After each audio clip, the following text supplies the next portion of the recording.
नाबालिग छात्रा के शारीरिक शोषण के मामले में अभियुक्त की हुई गिरफ्तारी। कोतवाली अस्कोट क्षेत्र में नाबालिग छात्रा के साथ शारीरिक शोषण के मामले में पिथौरागढ़ पुलिस को महत्वपूर्ण सफलता प्राप्त हुई है। पुलिस टीम द्वारा अभियुक्त को गिरफ्तार कर न्यायालय के समक्ष प्रस्तुत किया जा रहा है। कुछ दिन पूर्व कोतवाली अस्कोट में एक व्यक्ति के विरुद्ध नाबालिग छात्रा के दुष्कर्म करने के संबंध में धारा 65 ब्लॉकेज 1 BNS तथा 5/6 पॉक्सो अधिनियम के अंतर्गत अभियुक्त पंजीकृत किया गया था।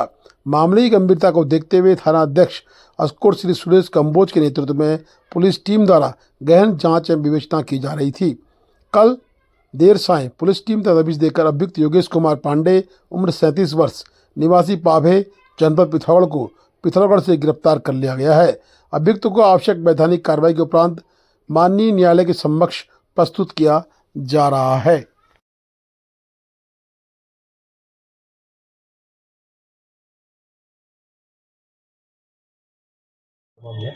ये बेसिकली कोतवाली अस्कोट क्षेत्र का मामला है और ये एक स्कूल की छात्रा है, नाबालिग छात्रा है, जिसके साथ मतलब वो हॉस्पिटल पहुंची और पता चला कि वो प्रेग्नेंट भी थी और उसने बच्चे को भी जन्म दिया था और कुछ ब्लीडिंग हो रही थी। उसको वो बाकी जो मेडिकल कॉम्प्लिकेशंस थी उसके लिए हॉस्पिटल पहुंची थी। उसके बेस पे एक मेडिको लीगल नोट हमें मिला और उसके आधार पे हमने एफआईआर दर्ज की। एफआईआर अस्कोट थाने में 65A BNS तथा 5/6 पॉक्सो में रजिस्टर हुई। एफआईआर के बाद इसकी जांच महिला सब इंस्पेक्टर द्वारा की जा रही थी और उसी में वादी जो पीड़िता है हमारी उसके मेडिकल हुए, उसमें भी कुछ-कुछ फॉरेंसिक एविडेंस हमें मिले और उसके 164 के जो बयान होते हैं न्यायालय में वो किए गए।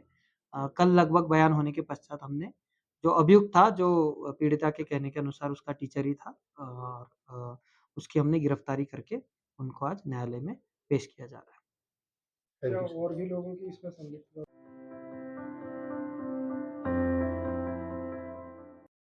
खबर पिथौरागढ़ से। सूरगढ़ किले की खराब व्यवस्थाओं पर जिलाधिकारी सख्त, पर्यटन अधिकारी को लगाई फटकार। जिलाधिकारी आशीष भटगाई ने आज पिथौरागढ़ स्थित सूरगढ़ किले यानी कि लंदन फोर्ट का औचक निरीक्षण किया। निरीक्षण के दौरान परिसर में फैली गंदगी, अव्यवस्थित व्यवस्थाओं तथा पर्यटकों के लिए मूलभूत सुविधाओं के अभाव पर उन्होंने गहरी नाराजगी व्यक्त की। फोर्ट परिसर में साफ सफाई की खराब स्थिति देखकर जिलाधिकारी ने पर्यटन अधिकारी को कड़ी फटकार लगाते हुए तत्काल व्यवस्थाओं में सुधार करने के निर्देश दिए।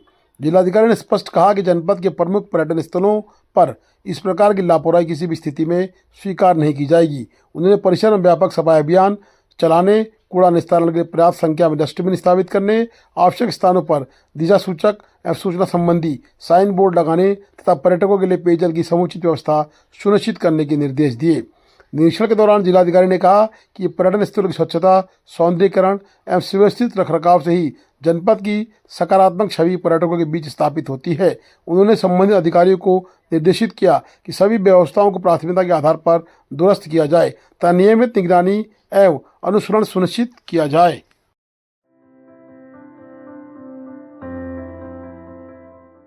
बीआरओ द्वारा दर से आगे पांगमे यानी दारवा मार्ग खोलने में आज 3 दिन का समय लग गया है। अभी भी बीआरओ के द्वारा बताया जा रहा है कि पहाड़ी से चट्टानें अपने आप दरक रही हैं, जिससे बड़ा नुकसान होने की संभावना है। इसलिए बीआरओ कार्यस्थल पर एहतियात और सावधानी पूर्वक कार्य कर रहा है। जल्दी ही सड़क खुलने की उम्मीद बीआरओ ने जताई है, परंतु लगातार पहाड़ी से गिर रहे पत्थर बीआरओ के लिए जान का जोखिम बने पड़े हैं।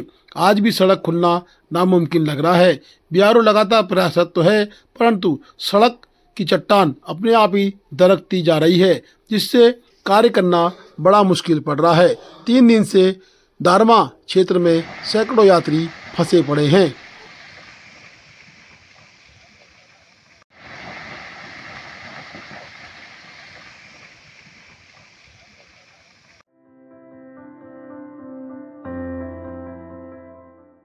पूर्व के भांति साहसिक पर्यटन को लगेगा विराम। 15 जून के बाद कोई भी साहसिक पर्यटन पहाड़ी क्षेत्रों में नहीं किया जाएगा। ट्रैकिंग इत्यादि को पूर्ण रूप से प्रतिबंधित जिलाधिकारी ने कर दिया है। आपदा के दृष्टिगत उक्त निर्णय जिलाधिकारी के द्वारा लिया गया है, क्योंकि बुग्यालों में जाकर यात्री परेशान और स्थितियां गंभीर हो सकती हैं। पर्यटन अधिकारी ने साफ संकेत दिए हैं कि ट्रैकिंग बंद रहेगी। प्रत्येक वर्ष जो है मानसून अवधि में जो है हमारे जो पर्यटक स्थल हैं, हिमालयन ग्लेशियर ट्रैकिंग के हैं, वहाँ पर हम लोग प्रतिबंधित कर देते हैं। इस वर्ष जो है जनपद में जो है 15 जून से लेकर 30 सितंबर तक जो भी हमारे ग्लेशियर्स हैं, मिलन ग्लेशियर है, नामिक है, रालम है, हाई एल्टीट्यूड ट्रैक में जो है प्रतिबंधित किया गया है ताकि किसी भी प्रकार की कोई अप्रिय घटना घटित ना हो।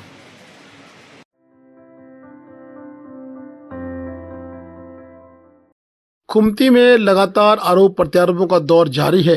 खुमती से अब एक नया विवाद सामने आया है।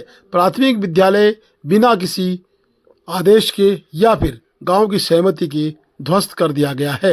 अब देखना है कि इसमें कितनी सच्चाई है। स्थानीय खुमती के राजेंद्र ने उक्त वीडियो वायरल किया है और उन्होंने कहा है कि इस तरह से प्रधान की यानी कि पूर्व प्रधान के ऊपर कई आरोप लगाए हैं। साथ ही अनवाल समुदाय के अध्यक्ष ने भी कहा है कि मकान को जो ध्वस्त किया गया है यानी जो स्कूल की संपत्ति गांव की थी वो बहुत अच्छी थी और उसको ध्वस्त करने का प्रयास करके ध्वस्तीकरण कर दिया गया है, वो मनवा नहीं है और गुंडई है। इस पर उन्होंने अंकुश लगाने के साथ साथ एफआईआर की बात भी की है। 8 बज का नॉमिनेट हो रहा है। ये है 1 जून 2026 का आज की तारीख है। मुझे सूचना मिलती है कि यहाँ पर मनरेगा के तहत मस्टॉल निकला गया है और लेबर यहाँ पर एक भी नहीं, आप देख सकते हैं। सिर्फ यहाँ पर हाजिरी लगाई जा रही है सुबह शाम की और काम एक भी आदमी नहीं कर रहा है। देखिए अभी जो भी पुराना काम है वो रुका पड़ा है, जो हमारी शिकायत थी, और उसकी अभी जांच रिपोर्ट भी आई नहीं और यहाँ पर काम शुरू हो गया है। देखता हूँ ये वीडियो मैं ग्राम विकास अधिकारी को जो भेजता हूँ और इस वीडियो का संज्ञान लेते हुए क्या कार्यवाही वो करते हैं। शुद्ध ले। मैं चाहूंगा कि इसमें एफआईआर दर्ज होनी चाहिए उक्त व्यक्तियों के खिलाफ, यदि जिसने भी बिना पूछे इस भवन को तोड़ा है। ये पूरी ग्राम पंचायत खुमती की प्रॉपर्टी है और इस प्रॉपर्टी की सबसे पहले तोड़ने से पहले इसकी नीलामी होनी चाहिए थी, परंतु बिना नीलामी के, बिना पूछे, गुंडई तरीके से, बाहुबली के तरीके से अपनी पूरी शक्ति का प्रदर्शन करते हुए मेरा कौन क्या कर देगा वाले स्टाइल में ये काम चल रहा है। इसलिए मैं इसको कहता हूं कि सबसे पहले जो इस भवन को जिस अवस्था में था उसी अवस्था में बने, पहली हमारी मांग है। दूसरी कि जो भी भवन दूसरा बन रहा हो वो दूसरे जगह, जिस जगह पर बनना चाहिए वहीं पर बनना चाहिए। हमारे अपने पहले की जो हमारी प्राथमिक जो विद्यालय है, पहले ये यहाँ पर जो कि शाखा थी, यहाँ पर विद्यालय था। सर्वप्रथम कक्षा 8 तक के बच्चे हमारे इसी आदर्श विद्यालय में लोग पढ़ते थे और यहीं से पढ़ करके बहुत सारे हमारे प्रशासनिक सेवा में भी निकले, बहुत सारे पीसीएस निकले, बहुत सारे आर्मी में निकले और अनेक सेवाओं को देते हुए इस विद्यालय ने, ये विद्यालय तो हमने इसको सुरक्षित रखना चाहिए था, क्योंकि ये हमारा एक आदर्श था, ये हमारा प्रेरणा स्रोत था। हो सकता था भविष्य में इस बिल्डिंग की जगह हम एक म्यूजियम बनाते तो वो बहुत ज्यादा बेहतर रहता, ताकि पर्यटक आते तो कम से कम म्यूजियम के यहाँ पर दर्शन करते, यहाँ के लोगों को, जो लोकल लोगों को रोजगार पैदा होता, म्यूजियम बनता या फिर अन्य कोई ऐसे भवन बनते जो यहाँ के लोगों के लिए अति आवश्यक।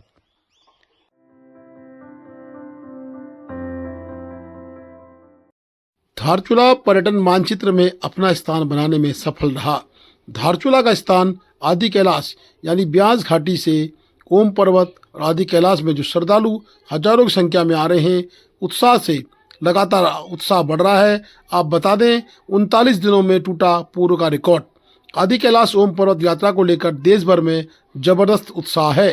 2025 में 36,526 इनर लाइन परमिट जारी किए गए थे, जबकि इस वर्ष 39 दिनों में ही 36,766 परमिट जारी कर दिए गए हैं। देश के विभिन्न राज्यों से बड़ी संख्या में श्रद्धालु, पर्यटक, ट्रैकर एवं प्रकृति प्रेमी सीमांत जनपद पिथौरागढ़ के धारचूला पहुंच रहे हैं। आदि कैलाश एवं पर्वत के दर्शन कर रहे हैं। जिला प्रशासन द्वारा यात्रा प्रबंधन, सुरक्षा व्यवस्था, यात्रियों की सुविधा तथा परमिट प्रक्रिया को सफल एवं सरल सुगम बनाते हुए यात्रियों को बेहतर सुविधाएं उपलब्ध कराई जा रही हैं। राष्ट्रीय व अंतर्राष्ट्रीय स्तर पर पहचान दिलाने में वर्ष 2023 में प्रधानमंत्री नरेंद्र मोदी के जोलिंगोंग स्थित आदि कैलाश भ्रमण तथा वर्ष 2024 में मुख्यमंत्री पुष्कर सिंह धामी द्वारा आदि कैलाश जोलिंगोंग में आयोजित योग कहीं न कहीं बहुत महत्वपूर्ण दिख रहा है। साथ ही अल्ट्रा मैराथन ने भी इस क्षेत्र का नाम ये बहुत अच्छी बात है कि पिछले साल आदि कैलाश के जो दर्शन किए थे पूरे सीजन में वो 36,600 के करीब श्रद्धालु वहाँ पर गए थे और इस बार केवल अभी 39 डेज में ही हमारे 36,700 यानी पिछली बार का रिकॉर्ड भी टूट गया है। तो इतने श्रद्धालुओं ने ऑलरेडी दर्शन कर लिया है और जिला प्रशासन की तरफ से और गवर्नमेंट की तरफ से इस बार बेटर रोड कनेक्टिविटी जो है वो प्रोवाइड की गई है। थोड़ा रोड का जो चौड़ीकरण है वो और बेटर हुआ है और साथ ही साथ जो वहाँ पे रेजिडेंशियल फैसिलिटीज़ हैं उनका भी लगातार उसमें डेवलपमेंट चल रहा है और अच्छे होम स्टे भी अब वहाँ पर आ रहे हैं। तो इसीलिए श्रद्धालुओं का लगातार जो है इनफ्लो वहाँ के लिए हो रहा है और इस लोकल जो वहाँ की आर्थिकी है उसका भी इसके माध्यम से उन्नयन हो रहा है। Thank you.